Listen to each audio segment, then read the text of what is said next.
स्वागत है आप सभी का हमारे चैनल हुसैन इलेक्ट्रॉनिक शॉप पर। आज इस वीडियो से हम आपको एक स्टेबलाइज़र को बनाना सिखाने वाले हैं। स्टेबलाइज़र के कैसे करके कनेक्शन किए जाते हैं, स्टेबलाइज़र को कैसे करके कंट्रोल किया जाता है, स्टेबलाइज़र कैसे वर्क किया जाता है यानी कि वर्क करता है, सारा कुछ इसी वीडियो में कवर करने वाले हैं। तो आप लोगों से लिहाजा एक गुजारिश है, आप लोग इस वीडियो को कंप्लीट वॉच करना, क्योंकि अगर कंप्लीट वॉच नहीं करोगे तो इन्फॉर्मेशन अधूरी रह जाएगी। तो यहाँ पर आप जो देख रहे हो ये हमारे पास 5 किलोवाट का एक ऑटोमेटिक स्टेबलाइज़र है, यानी कि ऑटो कंट्रोल स्टेबलाइज़र है। ये 90 वोल्ट से लेकर आपको 220 वोल्ट प्रोवाइड करेगा, यानी कि लाइट अगर आपकी 100 वोल्ट आती है, 150 आती है, 120 आती है, यहाँ तक कि 90 और 80 वोल्ट पे भी ड्रॉप हो जाती है, तो ये प्रॉपर आपको 220 वोल्ट आपके घर के अंदर जनरेट करके देगा। तो स्टेबलाइज़र कैसे करके बनाते हैं, कनेक्शन वाक कैसे हैं, सारा कुछ जो है प्रोसेस इस वीडियो में हम जानने वाले हैं। स्टेप बाय स्टेप आपको हिंदी में बिल्कुल प्योर समझाने की कोशिश करेंगे, बताएंगे, आपको एक एक जानकारी देंगे इस वीडियो के माध्यम से। आप लोगों से बस एक ही गुजारिश है, वीडियो को पूरा देखना। तो वीडियो को शुरू कर लेते हैं और आपको बारीकी से समझाते हैं स्टेबलाइज़र के कनेक्शन कैसे किए जाते हैं। तो यहाँ पर आप देख सकते हो हमारे पास एक स्टेबलाइज़र हमने कंप्लीट कर लिया है, और ये स्टेबलाइज़र हमने डिज़ाइन किया है 8 नंबर कोर के अंदर। ठीक है, 8 नंबर कोर जो होती है ये काफ़ी हैवी होती है, काफ़ी बड़ा ट्रांसफार्मर माना जाता है अगर इस पत्ती में हम तैयार कर लेते हैं। बट ये हमारा 8 नंबर कोर में, और चौड़ाई जो है इसकी 4 इंच के करीब है। बहुत हैवी करके बहुत ही यूनिक तरीके से डिज़ाइन किया गया है। और आपको शुरुआत करते हैं आपको समझाने की, बताने की यहाँ से। ठीक है, ट्रांसफार्मर मेन चीज़ होती है, ट्रांसफार्मर है। तो यहाँ से क्या करेंगे हम, यहाँ पर हम गिन लेते हैं कितनी वायर निकली हैं, यानी कि तार निकले हैं। ठीक है, 1 2 3 4 और 5, यहाँ पर 5 तार वाली कॉइल लगी है। ठीक है, तो ये 5 तार वाली कॉइल जब लगती है तो हमारे स्टेबलाइज़र के अंदर 3 रिले लगती हैं, 3। ठीक है, 3 रिले लगती हैं, बट हमने क्या कर रखा है, यहाँ पर 4 रिले लगा रखी हैं। देखो 1 2 3 और 4।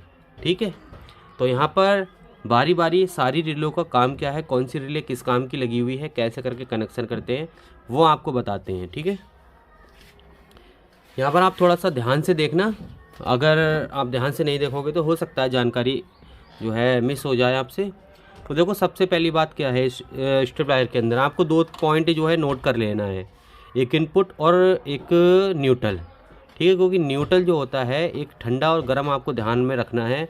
आउटपुट का क्या सिस्टम है, आउटपुट सिर्फ एक ही वायर से, एक ही पॉइंट से निकलती है, बट इनपुट और आउटपुट पूरे इसमें जो है पूरी हर जगह पर इनपुट और यानी कि इनपुट और न्यूट्रल के ही कनेक्शन किए जाते हैं। तो मैं आपको बताऊं, जो ये सबसे अंदर वाली जो वायर होती है, ये जो अंदर वाला तार होता है ट्रांसफार्मर का सबसे अंदर वाला, ठीक है, ये क्या होता है, ये न्यूट्रल होता है। ठीक है, तो ये न्यूट्रल होता है, और इस अब बारी बारी कनेक्शन करेंगे, और न्यूट्रल को थोड़ा सा बारीकी समझने के लिए हम कनेक्शनों के तरफ चलते हैं। ठीक है, तो हमें अब ये डिसाइड करना होता है इसमें कि हमें आउटपुट की रिले कौन सी बनाना है और इनपुट की कौन सी बनाना है। ठीक है, तो हमने क्या कर रखा है, हमने इनपुट की ये बनाई है और आउटपुट की रिले ये वाली बनाई है। ठीक है, सबसे लास्ट वाली। तो हमें ये डिसाइड करना होता है कि कौन सी रिले, उसी हिसाब से कनेक्शन किए जाते हैं। ठीक है, कनेक्शन आप कैसे भी कर सकते हो, बट आना चाहिए आपको। तो यहाँ पर क्या करेंगे, हम आपको बताते हैं। ये जो सबसे बाहर वाला तार है, देखो ये तो हो गया सबसे अंदर वाला। ठीक, ये उससे बाहर वाला, ये उससे बाहर वाला, ये उससे बाहर वाला, ये सबसे बाहर वाला। ठीक है, तो जो ये सबसे बाहर वाला है ये आउटपुट की रिले पर जाता है। ठीक है, ये और ये दोनों तार जो होते हैं ये आउटपुट की रिले पर जाते हैं। तो अब कनेक्शन कैसे करते हैं, ठीक है, एग्जांपल के तौर पे हमने ये वाली रिले ले ली सबसे अंदर वाली। ठीक है, तो हम क्या करेंगे, ये जो सबसे बाहर वाला तार है, सबसे बाहर वाला सिंगल तार आता है। ठीक है, ये सिंगल है, तो हम इसको क्या करेंगे, यहाँ लगा देंगे पहले वाले पॉइंट पे। ठीक, ये पहले वाला पॉइंट जो है, इस तरीके से अगर हम रिले में देखेंगे ये पहला वाला पॉइंट होता है। ठीक है, ये वाला, तो हम लगा देंगे इस पे। इसके बाद जो इसका दूसरा बचेगा, उससे अंदर वाला तार, यानी कि पहले वाले से दूसरा वाला। ठीक है, तो इसी रिले के हम बीच वाले पॉइंट पे लगा देंगे, ये वाला पॉइंट जो होता है। ठीक है, यहाँ आप देख सकते हैं बीच वाले पॉइंट पे लगा है। ठीक, अब क्या करेंगे, हम यहाँ से एक वायर ले लेंगे, यहाँ से ये हमने पहले वाले पॉइंट से ही एक वायर ली है जो हम दूसरी रिले पर लेकर आएंगे, बीच वाली कंट्रोल वाली रिले पर, ठीक है। इसकी कंट्रोल वाली रिले पर क्या करेंगे, बीच में लगा देंगे, ठीक है। ये हमने बीच में लगा दिया। और अब इस रिले का जो पहला वाला पॉइंट है, ये तीसरा वाला तार हम इस रिले पर लगा देंगे, ठीक है। 2 तार हमने इस वाली रिले पर लगा दिए हैं। अब तीसरे का नंबर आया तो हमने इस वाली रिले पर लगा दिया, ठीक है, इस वाली। और ये बीच वाला जो तार है वो पहली वाली रिले से ही पहले वाले तार से होकर आता है, लगता है, ठीक। अब क्या करेंगे, हम ये तीसरा वाला जो पॉइंट जो बचता है रिले से, इस रिले पर लेकर जाएंगे हम इनपुट वाली रिले पर, इस तरीके से एक वायर लगा के तार, ठीक है, यहाँ लगा दिए बीच में। अब जो हमारा चौथा वाला तार बचेगा ये वाला, ठीक है, इस तार को हम लेकर आएंगे इस तरीके से यहाँ पर, इसके तीसरे वाले पॉइंट पे, ठीक है, ये वाले पे, ठीक है। और अब जो ये वाला बचा पॉइंट, ये वाला हो जाता है हमारा इनपुट लाइट का, ठीक है। यहाँ पर इतना ही कनेक्शन करना है आपको, इतने बस, ये 3 रिले के कनेक्शन करना है, चौथी रिले से कोई लेना देना नहीं है आपको। अगर आप कोई भी स्टेबलाइजर डिज़ाइन करते हो, बनाते हो, तो इसी तरीके से बनाएं आप, ठीक है, इतना सारा। अब आप कनेक्शन उम्मीद है मुझे समझ गए होगे, ठीक है। बहुत आसान कनेक्शन है, ये इनपुट हो जाता है हमारा, ठीक। इनपुट का मतलब क्या होता है, यहाँ पर लाइट की, बिजली का जो फेस है, ये फेस वाला पॉइंट हो गया हमारा, ठीक। ये बिजली का फेस वाला पॉइंट हो गया और ये बिजली का न्यूट्रल वाला पॉइंट हो गया, अंदर वाला तार जो है पहला वाला, सही।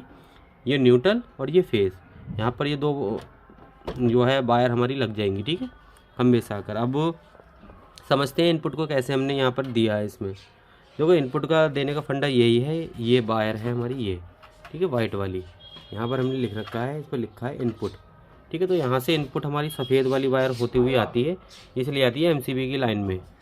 और एमसीबी लोड वाली जो साइड है, अपनी लोड वाली साइड से यहाँ से होकर वायर एक निकलती है, ये आ जाती है हमारी इनपुट पे, ठीक है, यहाँ पर इनपुट आ जाती है। अब यहाँ पर हमें कैसे करके कनेक्शन करना होते हैं, देखो स्टेबलाइजर जो होता है वो एक चीज़ से वर्क नहीं करता है, एक चीज़ से काम नहीं करता है, सारा सिस्टम उसका चलता है तभी वो प्रॉपर वर्क करता है, ठीक है। तो यहाँ पर हमारा एक ट्रांसफार्मर लगता है छोटा वाला 909, ठीक है। तो इसमें 2 साइड होती हैं, एक साइड हमारी बिजली वाली होती है और एक साइड होती है उसमें बैटरी डीसी वाली, ठीक। तो अब हम कैसे पहचानेंगे कि ये डीसी है या एसी है, तो मैं एक यहाँ पर आपको एक चीज़ और का मतलब एक बात और बताता चलूँ। यहाँ पर इसको समझने का बहुत आसान तरीका है। आप A to Z जितने भी ट्रांसफार्मर आते हैं, 606, 909, 12 12, 18 जितने भी ट्रांसफार्मर आते हैं, A to Z ट्रांसफार्मर को उठा लें आप। जो उसकी इनपुट की लाइन होती है ना, जो बिजली वाला